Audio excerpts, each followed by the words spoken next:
Bueno, con respecto, vamos a hablar un poquito de lo que sería el práctico número 3, si no me equivoco, ¿sí? Que tiene que ver con esto que va a entrar en el examen, respecto a las macromoléculas, ¿sí? Bueno, tenemos una serie de actividades que responder, que seguramente muchos de ustedes ya lo tendrán completo, ¿sí? De lo contrario, vamos a corroborar lo que ustedes pueden llegar a tener, ¿eh? Y lo que ustedes pueden acotar con respecto a este tipo de práctica. Obviamente tenemos un cuadro primero, ¿sí? Que hay que completar, obviamente, lo que tiene que ver con las subunidades de las macromoléculas, sus respectivas funciones y algunos ejemplos de ello, y después una serie de preguntas que vienen a colación. Bueno, con respecto a los hidratos de carbono, vamos a ir indicando algunas funciones en particular. Sabemos que los hidratos de carbono, ¿sí? Pueden ser exosas o pendosas, es decir, un conjunto de elementos químicos que presentan 6 carbonos en su constitución, o 5, como en el caso de la ribosa y la desoxirribosa. Dentro de la glucosa sabemos que en esas uniones tiene como principal función el almacenamiento de energía, ¿sí? Que circula a nivel de la circulación, post-absorción, cuando pasan los alimentos al tubo digestivo. Después vamos a ver el tipo de transporte específico de la glucosa para poder pasar del tubo digestivo, ¿sí? A la parte sanguínea y la circulación. La ribosa y la desoxirribosa como pentosas, es decir, con elementos de 5 carbono, que lo que hacen es intervenir en la información, sobre todo hereditaria, ¿sí? En el caso de la desoxirribosa, ¿sí? Hablamos de que almacena y transmite la información genética. Sin embargo, en el caso de la ribosa, cuando podamos desarrollar más en las funciones de la célula, lo que va a hacer es, de alguna forma, expresar esa información, ¿sí? En las codificaciones celulares. Ambos son tanto componentes del ARN como del ADN. Y el glucógeno, entre otros, que es un polímero de glucosa, por eso que su unidad es la glucosa, tiene también como principal función, ya que almacena glucosa, ¿sí? El almacenar energía. Y el lugar donde se puede guardar este compacto de glucosa, ¿sí? Puede ser a nivel hepático, como también puede ser a nivel muscular. Vamos a ver las diferencias de concentraciones y las diferencias en el metabolismo, cuándo se puede utilizar el glucógeno hepático y en qué situaciones se utiliza el glucógeno de característica muscular. Cuando hablamos de los lípidos, hablamos de aquellas moléculas que de alguna manera en su constitución son insolubles en agua, pero pueden ser solubles en otros solventes, como el alcohol, el éster, entre otros, ¿sí?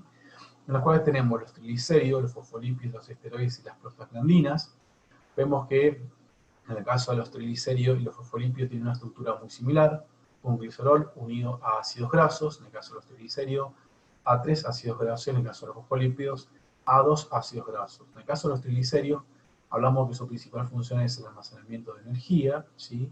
Y lo podemos encontrar en la grasa corporal, ¿sí? Que se encuentra por debajo de la piel. En el caso de los fosfolípidos, tiene como principal función una función estructural, ¿sí?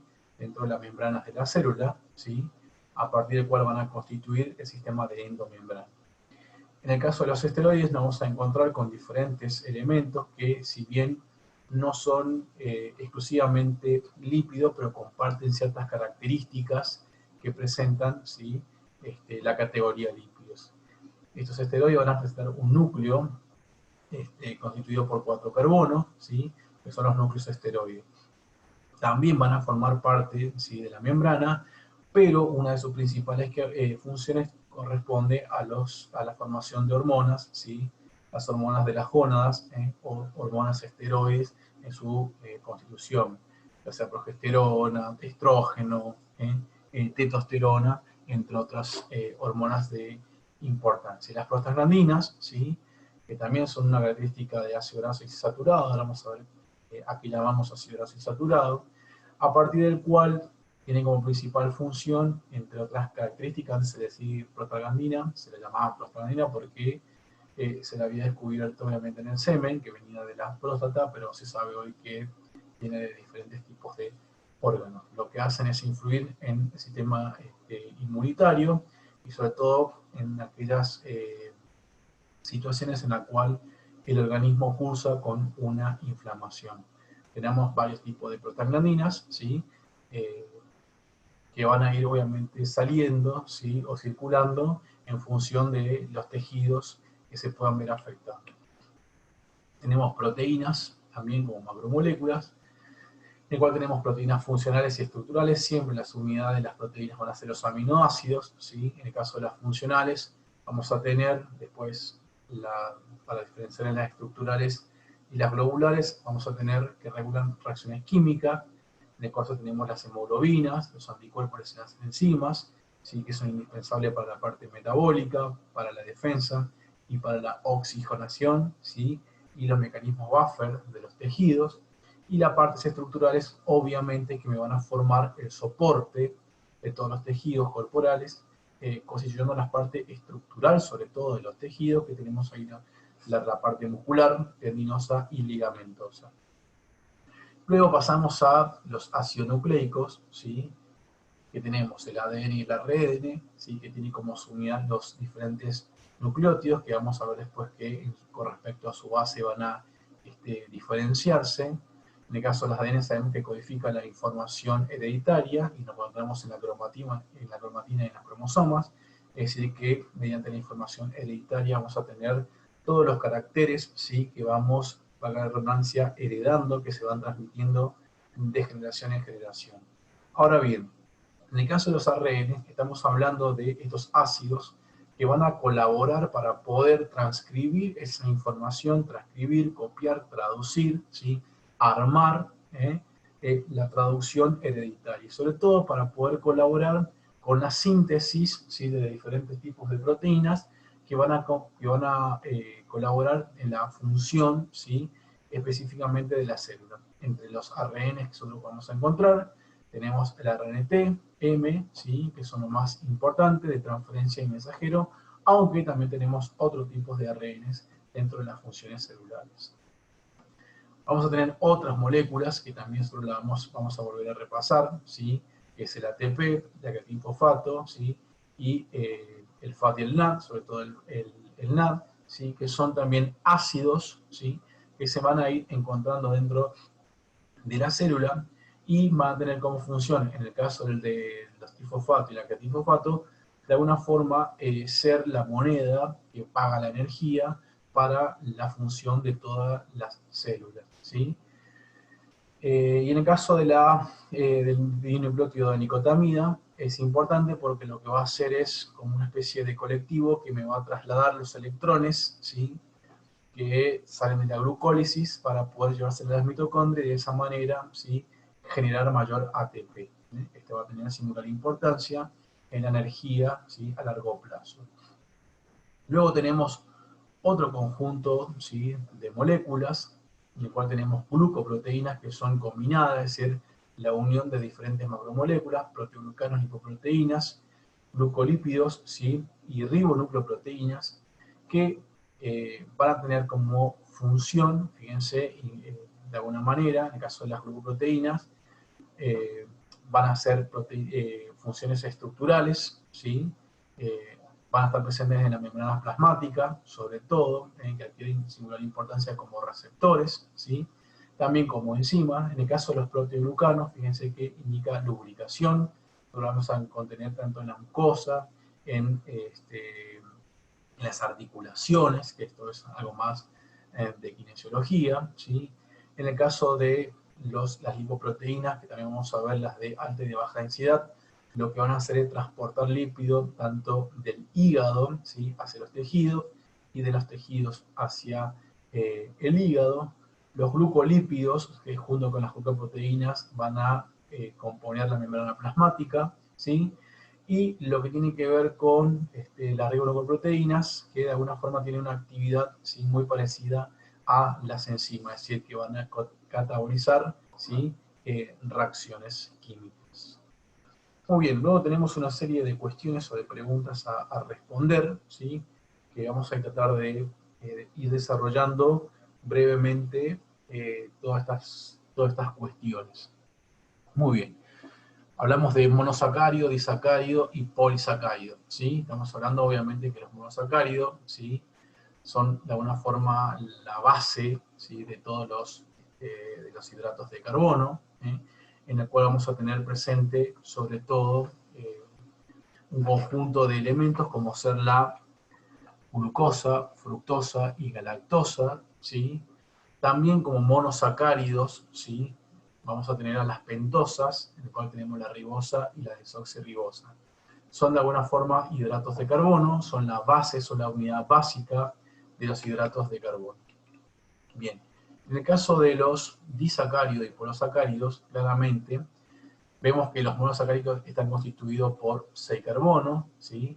Son compuestos de una forma que presentan hidrocarburos, es decir, carbono y oxidrilos en su constitución, ¿sí? Tenemos su función, su representación lineal, su representación en forma de anillo, ¿sí? Y obviamente el modelo tridimensional, que es generalmente cómo se va representando gráficamente a las diferentes moléculas. Vemos en este caso una hexosa, aunque sabemos que la desoxirribosa y la ribosa son pentosas, es decir, que va a presentar menor contenido de carbono. Los carbonos no están representados generalmente, sino que ocupan los diferentes extremos. En el caso de los caso de los disacáridos, ¿sí? Estamos hablando de la unión entre dos sistemas, entre dos monosacáridos, ¿sí? Que me van a determinar la creación, ¿sí? De otro componente, en el cual tenemos, ¿sí? Por ejemplo, como ejemplo de disacárido, tenemos sacarosa, la lactosa, ¿sí? La maltosa, que son de alguna manera, ¿sí? Disacáridos. ¿Qué son los disacáridos? Es la unión entre dos monosacáridos. Esa unión se da por un proceso que se denomina deshidratación o condensación, ¿sí? A partir del cual, cuando se unen dos monosacáridos, se pierde una molécula de agua, ¿sí? Para formar un nuevo componente, en este caso, ¿sí? Estamos hablando de la sacarosa, que se forma a partir de la glucosa, ¿sí? Y de la fructosa, ¿sí?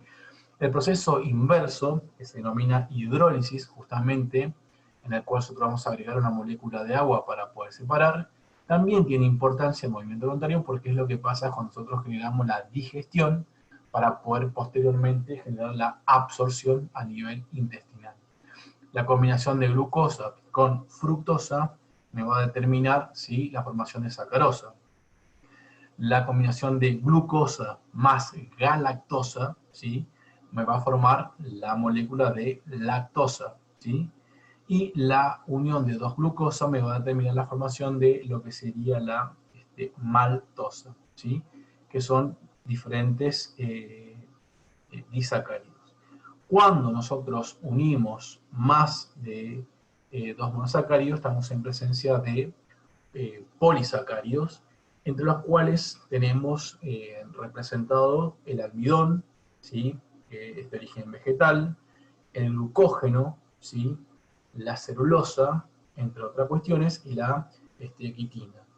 En el caso del almidón y la glucosa, nosotros presentamos enzimas que pueden producir la hidrólisis, es decir, la agregación de agua en sus componentes para poder separarlo en sus componentes de monosacárido, cosa que no presentamos nosotros para la celulosa, que no tenemos las enzimas pertinentes que de alguna forma me puedan, ¿sí? Generar una división de los componentes en los polisacáridos.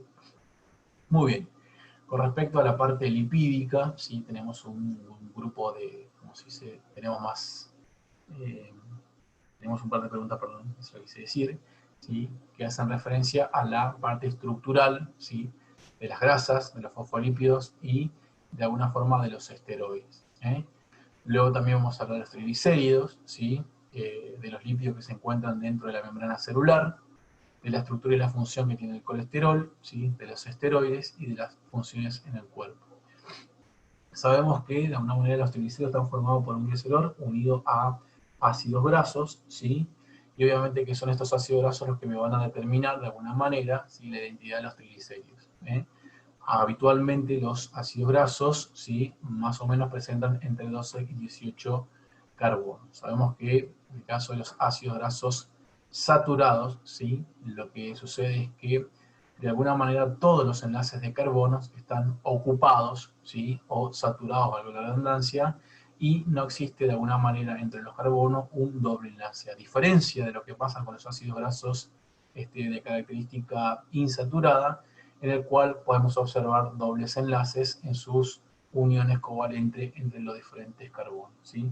Lo que le va a dar determinados tipos de propiedades, ¿sí?, a los lípidos, ya que me va a generar, en el caso de los ácidos grasos de característica, ¿cómo se dice?, saturada, un aspecto más duro con respecto a los insaturados, que tienen un componente más líquido, como son todos los aceites, y acá como son las mantecas, las margarinas.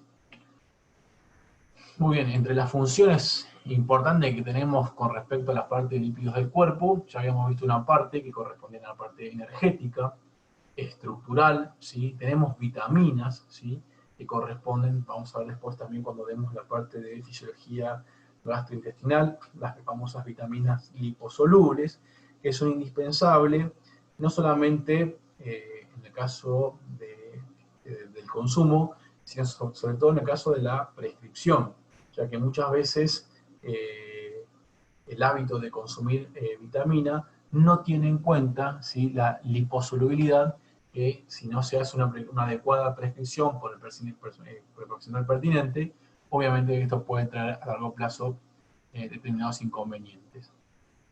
La parte del tejido adiposo, que corresponde a los triglicéridos, ¿sí?, y obviamente el aislamiento, que también corresponde, ¿sí?, a la oxidación del tejido adiposo, vamos a ver ahora, y la parte de hormonas, corresponden a las funciones más importantes. Vemos acá también el proceso justamente de condensación o deshidratación, a partir del cual los ácidos grasos se van a unir al glicerol, liberando en este caso, ya que hay mayor contenido de oxidrilo, 3 moléculas de agua, a diferencia de lo que sucedía con la formación de los disacáridos y de los polisacáridos, en el cual se liberaban menores moléculas de agua, ya que había menores componentes que se estaban uniendo. Otro de los elementos de los fosfolípidos es que, de alguna manera, se diferencian de los triglicéridos en que sus ácidos grasos están, de alguna forma, unidos al glicerol y presentan solamente 2, ¿sí?, moléculas de ácidos grasos, a diferencia de los triglicéridos, ¿sí? Este componente, a su vez, va a presentar, obviamente, un grupo fosfato, ¿sí?, y un cuerpo nitrogenado. Esto le va a dar a los fosfolípidos una característica particular, en el cual va a tener una región liposoluble conectada a una región hidrosoluble. Esta región hidrosoluble va a poder contactar, ¿sí?, con la parte del agua, ¿sí?, y la región liposoluble, que sería no polar, lo que va a hacer es interaccionar con sustancias también lipídicas. Esto determina que los lípidos tengan singular importancia, sobre todo a nivel de la membrana plasmática, ¿sí?, constituyendo el sistema de endomembrana, para determinar una diferencia entre la parte extracelular e intracelular, o también formando micelas, ¿sí?, como sucede sobre todo en lo que tiene que ver el transporte de lípidos a nivel circulatorio o en la región digestiva. Los esteroides, obviamente, que son muy similares a lo que serían los lípidos, aunque no son lípidos en sí mismos, están formados obviamente por anillos, ¿sí?, anillos de esteroides, ¿sí?, y obviamente que tenemos la función del colesterol, que le va a dar cierta característica a la membrana plasmática, ¿sí?, determinando sobre todo su semiflexibilidad, ya que le da un componente de unión entre los fosfolípidos, y eso hace que la membrana sea semiflexible, da cierta rigidez, si se quiere, a la membrana plasmática, cierta fluidez, ¿sí?, para que la membrana plasmática sea adaptable al medio en el que se desenvuelve.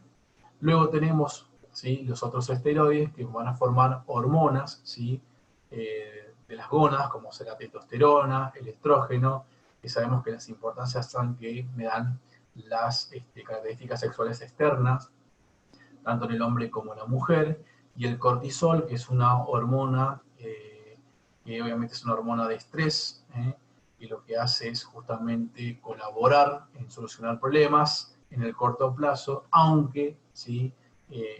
Me traiga problemas en el largo plazo, ya que vamos a ver después cuando vemos el sistema hormonal, utiliza inclusive las proteínas, ¿sí? Y hace una gran liberación de ácidos grasos en sangre y de glucosa en sangre, lo que a veces genera un desbalance a nivel del sistema orgánico. El colesterol, entonces, insisto, bueno, forma parte de la membrana, le va a dar ciertas características a la membrana que permite su semipermeabilidad, su semirrigidez para ser adaptable, obviamente, en lo que corresponde a la ubicación de los diferentes tipos de tejidos. Entonces, voy un poquito para atrás. Quiero ver si hemos podido de alguna manera responder a la parte estructural de las grasas tanto neutras o fosfolípidos esteroides, ¿sí? Bueno, la que se encuentra en cantidad debajo de la piel, hemos visto obviamente que son sobre todo los triglicéridos, ¿sí? A nivel de las membranas celulares tenemos sobre todo los fosfolípidos, ¿sí? Ya vimos que la función del colesterol, primero que nada, que es forma parte estructural de la membrana plasmática y le da características de semifluidez a la membrana plasmática. Y también, ¿sí? El colesterol forma, de una forma, la base para la formación de hormonas y también para la formación de determinados tipos de componentes emulsionantes a nivel hepático y a nivel de la vesícula biliar para poder generar digestión de las grasas, que son la lecitina, ¿sí? Y la glicina, si no me equivoco, para poder de alguna forma emulsionar las grasas y poder absorberlas, ¿sí? A nivel hepático, ya sea por vía linfática o por vía circulatoria, ¿sí? Y bueno, los esteroides, ¿sí? Que son un conjunto de anillos de carbono, de 4O, que tienen funciones sobre todo hormonales. Perfecto, muy bien. Igual esta diapositiva yo sé, como siempre se la voy dejando. Esto obviamente que está sobre todo en los libros de fisiología, en el Patón está bastante, en el Stuart también hay bastante de estos componentes, o sea, de esta clase, o sea, que las imágenes sobre todo de ahí. Muy bien, con respecto al aminoácido, sabemos que el aminoácido está formado, ¿sí? De alguna manera, por lo que sería un grupo amino, ¿sí? Estaría formado por un grupo carboxilo, por un grupo R, que este grupo R es de alguna manera el que le da la exclusividad, es el que identifica o diferencia a los diferentes tipos de aminoácidos. Vemos que desde un punto de vista bioquímico, desde un punto de vista estructural, las proteínas tienen de alguna manera niveles de estructura, ¿sí? Cuando hablamos de la estructura primaria, hablamos de las secuencias, ¿sí? De los aminoácidos. Cuando hablamos de la estructura secundaria, hablamos sobre todo de las uniones que permiten el plegamiento de las diferentes moléculas. Cuando ya hablamos de un nivel terciario, ¿sí? No solamente hablamos del plegamiento, sino también de lo que tiene que ver su estabilidad en el plegamiento. Y en el cuarto nivel ya hablamos cuando, ¿sí? De alguna manera podemos combinar, si se quiere, las estructuras proteicas. Eso me va a determinar el tipo de proteína y sobre todo también me va a determinar las funciones que van a cumplir dentro de la célula y fuera de la misma, ¿sí? Entonces acá vemos los diferentes tipos de imágenes, estructura primaria, ¿sí? Secundaria con respecto al plegamiento, ¿sí? Ya lo que tiene que ver con la estabilidad del plegamiento y por último lo que sería la confluencia de los diferentes tipos de proteína para formar una molécula funcional. En este caso, por ejemplo, la hemoglobina. Y vemos de alguna manera que tenemos diferentes tipos de proteínas, ¿sí? Que dentro del cuerpo van a generar diferentes tipos de funciones. Por ejemplo, tenemos la hemoglobina, ¿sí? La mioglobina, que lo que hacen es justamente transportar oxígeno. La insulina, que me va a generar de alguna manera la regulación de la glucemia, es decir, tratando de guardar, ¿sí?, la glucosa dentro del hígado, y también los lípidos, ¿sí?, de alguna manera también las proteínas que se encuentran dentro de los grupos sanguíneos para poder identificar los diferentes tipos de sangre. Y otro de los factores importantes, las lipoproteínas, en el cual si lo que van a hacer es transportar los lípidos, como dijimos anteriormente, desde el hígado hacia los tejidos, en el caso de que se necesite, o ¿sí?, generalmente el famoso colesterol bueno, que me va a transportar los lípidos desde la parte de los tejidos hacia, ¿sí?, la parte hepática. Vemos que tenemos diferentes tipos de proteínas, ¿sí?, de acuerdo a su estructura, en el cual tenemos inmunoglobulinas, ¿sí? Estas inmunoglobulinas de alguna forma lo que hacen es colaborar con la defensa. Tenemos el colágeno, ¿sí?, que me va a formar como característica particular la estructura a nivel corporal.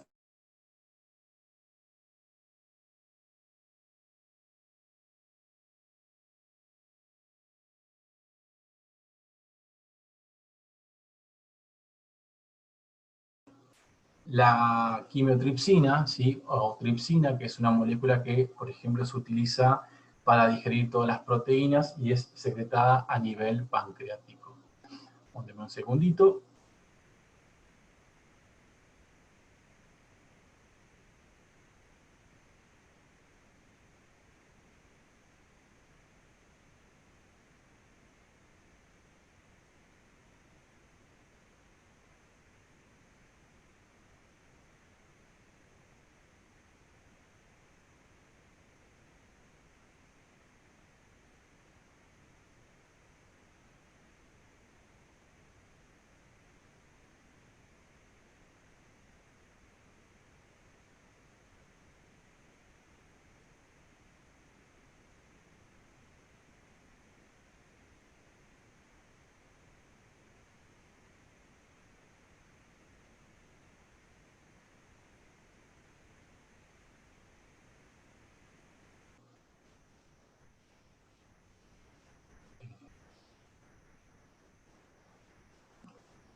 Bueno, muy bien, muy bien, muy bien. ¿Sí? Bueno, la troponina, nosotros vamos a ver en la parte de justamente contracción muscular. La desnaturalización de las proteínas justamente es el proceso mediante el cual las diferentes estructuras, ¿sí?, van rompiendo los enlaces que van estabilizando las uniones de plegamiento, y generalmente esto altera la función de la proteína. O sea, una proteína desnaturalizada, ¿sí?, es una proteína que puede tener afección claramente de su función. Una de las características que puede generar una desnaturalización de las proteínas son las elevadas temperaturas, ¿sí? La temperatura influye claramente en las uniones, ¿sí?, en los enlaces peptídicos, lo que va a determinar obviamente que altere la función. Muy bien, vemos que también en el caso de las proteínas tenemos estructura, actividades de característica enzimática, ¿sí?, transporte, como son las albúminas, la parte a nivel hormonal, ¿sí?, receptores. Esto es sumamente importante, sobre todo para la actividad farmacológica, la actividad de defensa, ¿sí?, la actividad hormonal, lo que tiene que ver con las inmunoglobulinas, que corresponde a la defensa, y como última opción, las proteínas también pueden ser utilizadas como fuente energética, pero claramente no es la principal función, y dicha función obviamente que se puede producir en actividades muy prolongadas y muy intensas, y no sería adecuado utilizar las proteínas como función energética. Y lamentablemente el cortisol es una de las hormonas que utiliza las proteínas como fuente energética, ¿sí? Muy bien, sabemos que todas las enzimas son proteínas, pero no todas las proteínas son enzimas, a partir del cual, ¿sí?, las enzimas lo que hacen es de alguna forma formar, diferentes elementos, ¿sí? O también sustituirlo, o mejor dicho, dividirlo, que es el proceso de anabolismo y catabolismo. Las enzimas lo que hacen es, de una forma, catalizar reacciones químicas, a partir del cual solo tenemos una enzima, un sustrato, hay una interacción entre la enzima y el sustrato. Lo que vemos que al finalizar, ¿sí? Al finalizar la relación enzima-sustrato, ¿sí? Se van a liberar diferentes tipos de productos y sobre todo las enzimas van a mantener, ¿sí? Su integridad. Muy bien. En el caso de los ácido nucleico, sabemos que su estructura está formada sobre todo por una base nitrogenada, que va a ser diferente si es ADN, si es ARN. Está formado por una pentosa, que es una desoxirribosa, ¿sí? O una ribosa, de acuerdo a cómo si es ARN o ADN, unido a un fosfato. Muy bien. Tenemos el ARN, que puede tener una cadena simple con respecto a un ADN que siempre tiene cadena doble, y obviamente que el caso del ARN va a tener las mismas bases, ¿sí?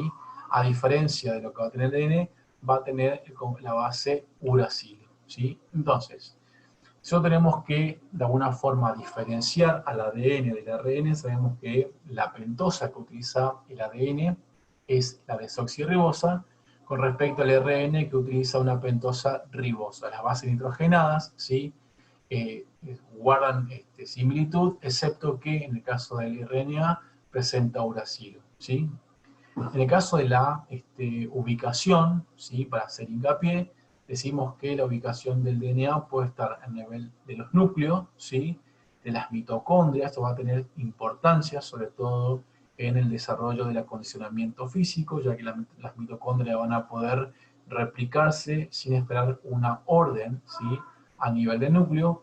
Y en el caso de los RNA se van a encontrar no solamente en el núcleo, sino también a nivel ribosómico. Como dijimos también anteriormente, desde un punto de vista estructural, el ADN presenta una doble hélice con respecto al RN, que puede ser solamente lineal, único, ¿sí? Y a veces puede complementarse. Las funciones del DNA hace hincapié sobre todo en la información, ¿sí? Hereditaria, con respecto a lo que es el RNA, que lo que hace es de alguna forma copiar y transmitir, ¿sí? La información que le provee el DNA. Esto es importante porque justamente el núcleo de la célula, ¿sí? Va a sintetizar, armar, ¿sí? Y determinar sus funciones a partir del DNA y del RNA. Muy bien. Esto que está acá es el componente, ¿sí? Del ATP, que lo que hace es guardar en sus uniones fosfato, ¿sí? La fuente de energía, de la importancia del ATP, ya que de alguna manera, obviamente, que va a estar contenido en los nutrientes, y que su formación a nivel celular va a permitir que la célula pueda realizar sus acciones, ¿sí? Es decir, las enzimas, los transportes, el potencial de acción, con, ¿sí? La utilización de esta fuente energética, que lo que hace es colaborar en las funciones mecánicas del funcionamiento celular. En el caso de del NAD, ¿sí? El dinucleótido de nicotinamida, lo que va a hacer es justamente transportar los electrones, ¿sí? Que salen del ciclo de Krebs o el ciclo del ácido cítrico, como también los electrones a nivel citoplasmático, para poder transportarlo, ¿sí? Y de esa manera cambiar los electrones, ¿sí? Para la formación de ATP a nivel de la mitocondria. Entonces, el NAD es un transportador de electrones propio del proceso de glucólisis o de tensión de energía en presencia de oxígeno. Muy bien. Otras sustancias orgánicas que puede haber en el suelo, bueno, puede haber innumerables sustancias que de alguna manera no la hemos hablado acá, pero tenemos citoquinas, ¿sí? Aparte de las hormonas, tenemos otras citoquinas, tenemos inmunoglobulinas, que son sustancias que recorren el cuerpo y que en determinadas situaciones favorecen o no, ¿sí? Son pro-inflamatorias algunas, que pueden estar presentes ante determinados tipos de patologías sistémicas. Cuando hablamos de características que deben tener los fármacos para que funcionen en el organismo, obviamente que tiene que tener ciertos concentración, vida media, pero sobre todo tiene que tener receptores, ¿sí? Unidades proteicas, para poder interactuar en la parte del organismo, ¿sí? Que se la necesita, en la parte de la selectividad. Tenemos dos casos acá importantes, de alguna forma, para pensar, ¿sí? Estamos hablando de una persona que de alguna forma es delgada, con baja grasa, y otra persona que obviamente tiene alta grasa. Y dice, explicar sensibilidad relativa a la temperatura ambiente en estas dos mujeres, ¿sí? Es decir, claramente las personas que tengan mayor contenido graso, ¿sí? Voy un poquito para atrás. Las personas que tengan mayor contenido graso, de alguna manera, ¿sí? Con respecto a su función, van a tener de alguna manera, ¿sí? Una reducción, o sea, porque van a estar aisladas, y eso determina que la persona que tenga mayor contenido graso se encuentre más aislada, ¿sí? Y sienta menos frío. Entonces, ese es uno de los factores aplicativos de que las personas obesas, ¿sí? O llenas de grasas presenten, ¿sí? Menor frío con respecto a las personas que de alguna manera tengan menor contenido graso. Pero si hay algo que tenemos que dejar en claro acá en esta cuestión, o sea, que vale aclarar, la sensibilidad relativa a la temperatura. Entonces, claramente la persona que tenga menor grasa sí va a tener menor contenido de aislamiento, por eso obviamente sus receptores de temperatura van a informar mayor frío con respecto a las personas que están más aisladas por el contenido graso, ¿sí? Ahora bien, con respecto a justo que habla de la palabra sobrepeso, recuerden, ¿sí? O hay que recordar que el peso en sí mismo no es un indicador de enfermedad, ¿sí? Ya que lo que está midiendo justamente es la masa de atracción con digamos, con la Tierra. Entonces, siempre, por eso existen personas, diríamos, que son normopeso, ¿sí? Y que tienen infarto de miocardio o que tienen alteraciones a nivel lipídico, circulatorio, ¿sí? Y personas que quizás tengan sobrepeso, ¿sí? Que sabemos que se asocia obviamente con enfermedades cardiovasculares, pero que no presenten ningún tipo de evento en una etapa. Entonces, digamos, si nosotros hacemos un cuadro de comparación entre persona delgada y persona obesa, ¿sí? Existen investigaciones que dicen que las personas que son delgadas, pero son delgadas, pero son sedentarias, tienen el mismo riesgo cardiovascular de las personas obesas. Sin embargo, las personas que tienen sobrepeso u obesidad, pero son activas, tienen menor riesgo cardiovascular que las personas delgadas que son sedentarias. Entonces, el peso, ¿sí? No siempre indica salud, ¿sí? Entonces, más que el peso, sobrepeso y la obesidad, siempre tenemos que ver cómo están nuestros lípidos en sangre. Y con respecto a las moléculas, sí, que se deterioran con temperatura alta, es lo que habíamos dicho anteriormente con la desnaturalización de las proteínas. Claramente, ¿sí? La temperatura puede afectar el funcionamiento, ¿sí? La estructura de las proteínas, y de esa manera determinar una alteración en su función. De ahí la importancia del control, ¿sí? De las elevadas temperaturas, tanto externas, ¿sí? Para evitar los famosos golpes de calor, como también las temperaturas altas secundarias a fiebre, ¿sí? Desde el punto de vista seguimos con la actividad, tenemos obviamente la estructura celular, con respecto a la parte membranosa y no membranosa. Me parece que estas funciones nosotros vamos a nombrarlas sobre todo los diferentes elementos que constituyen. La membrana plasmática, el retículo endoplásmico, son todas las que están rodeados de membrana, ¿sí? Realmente la membrana plasmática lo que hace es delimitar justamente las células y actúa como un gran interactuador con el medio externo, ¿sí? En el caso del retículo endoplásmico rugoso y liso va a haber obviamente síntesis de proteína y de lípidos, ¿sí? En el caso del aparato de Golgi va a haber un empaquetamiento para poder transportar, sobre todo hacia donde la célula quiera o necesite justamente los lípidos o las proteínas, ¿sí? Las vesículas obviamente pueden salir del aparato de Golgi, ¿sí? Para llevar de alguna manera un elemento. Los lisosomas y los peroxisomas de alguna forma son el aparato digestivo que presenta la célula. Podemos saber que entre las diferencias de los lisosomas y los peroxisomas existen las diferentes enzimas hidrolasas y catalasas, ¿sí? Que presentan cada uno, ¿sí? Y eso hace que determine que en el caso de los lisosomas sea más para degradar todas aquellas partículas sin resto de célula y demás, y los peroxisomas para anular sobre todo los efectos de los radicales libres. Sabemos que las mitocondrias son un gran generador de ATP, ¿sí? Y que en el caso del núcleo lo que va a hacer es determinar sobre todo la síntesis de proteína, entendiendo que estas proteínas pueden colaborar en la parte estructural de todas las organelas, como también en la función debido a la producción enzimática, ¿sí? Es decir, que el núcleo va a determinar de una forma, ¿sí? Para poder desarrollar la célula, desarrollar el funcionamiento celular y como tal el funcionamiento relacionado con la función tisular, ¿sí? Hay otras sustancias que se encuentran dentro de la célula que no están envueltas en membranas, como son los ribosomas, el citoesqueleto, ¿sí? Microvellosidades, cilios y nucleolos, ¿sí? En el caso de los ribosomas, ¿sí? Son los encargados justamente de sintetizar proteínas, ¿sí? En el caso, voy nombrando algunas que nosotros vamos a ver más frecuentemente, como por ejemplo ser el citoesqueleto. Por eso paso por alto algunos elementos, ¿sí?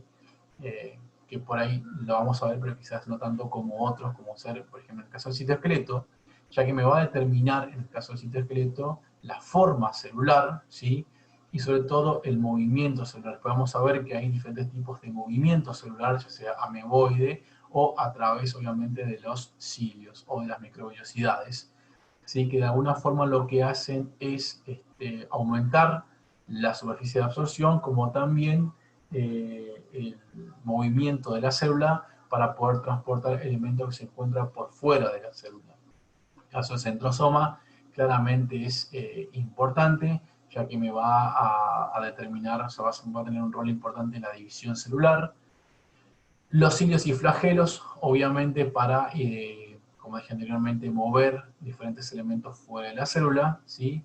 Y el nucleolo, que se diferencia del núcleo, que no es una organela porque no está envuelta en membrana, pero sí es una sustancia viscosa en la cual se encuentra de alguna forma parte de la información genética, ¿sí? ARN, también ADN, y que puede favorecer la formación también proteica. Bueno, vamos a poder de alguna forma dibujar los diferentes elementos para comprender cómo está formada la célula, ¿sí? Y de alguna manera tenemos, ¿sí? Los límites que tiene los diámetros de la célula, ¿sí? Entre 7 a 150 micras. Estamos hablando de una célula pequeñita como es el eritrocito, ¿sí? Mide 7,5. Estamos hablando de un rango entre 7,5 a 150 micros como ser un óvulo, ¿sí? Obviamente que vamos a tener ciertas unidades, como el centímetro, milímetro, micra, nanómetro, ¿sí? Y Armstrong, que son las diferentes unidades que utilizamos para poder describir, sobre todo, las organelas celulares, que es de alguna manera las diferentes equivalencias que tenemos que tener en cuenta. Claramente, ¿sí? Lo que nosotros, cuando hablamos de nivel macro, micromolecular y celular, no podemos de alguna forma hablar de centímetros, ¿sí? Hay algunas células, ¿sí? Musculares, algunas células de característica nerviosa que pueden medirse en milímetros y otras, ¿sí? Que en realidad se miden en micra, que son la mayoría de las células. Muy bien. Con respecto a la pregunta que me indica la complementariedad, ¿sí? Y la función, ¿sí? Sabemos que tanto las células nerviosas como las células musculares, ¿sí? En su respectiva conformación, permite que, vamos a suponer en el caso de las células que están envueltas por justamente lípidos y que dentro tiene un citoplasma bastante acusado, permite, primero que nada, el transporte, ¿sí?, veloz, ¿sí?, de la información en forma de potencial de acción. Y en el caso de las células musculares, vamos a ver, de acuerdo al tipo de célula muscular, como puede ser las células cardíacas y las células musculares lisas, que funcionan como un sinsitio que permite la contracción de alguna forma sincronizada de varias fibras musculares a la vez. Y cuando hablamos de una relación entre lo que sería el núcleo, el retículo endoplásmico y el complejo de Golgi, tenemos que tener en cuenta que desde el núcleo sale la información que permite, ¿sí?, la síntesis ya sea de lípidos o de proteínas, ¿sí? Ese elemento que se sintetiza a nivel retículo endoplásmico pasa justamente al aparato de Golgi. En el mismo lo que se hace es empaquetar y colocarle, por así decirlo, el receptor que indica hacia dónde va a ir, ¿sí?, ya sea por exocitosis o hacia la parte interna de la célula, el componente formado, pero a su vez iniciado su estímulo a nivel del núcleo. Eso correspondería, ¿sí?, a la relación a nivel ribosoma, retículo endoplásmico, Golgi y lo que sería la membrana plasmática. Que a partir del núcleo, ¿sí?, se da la orden de formación de una determinada sustancia, se empaqueta y en función de eso, por exocitosis, ¿sí?, es decir, la salida de este paquete hacia la región externa, ¿sí?, es la relación que guarda el retículo endoplásmico, el aparato de Golgi, obviamente, y los ribosomas. La síntesis de proteína es necesaria para sacarlo fuera de la célula. Muy bien. Muchas gracias.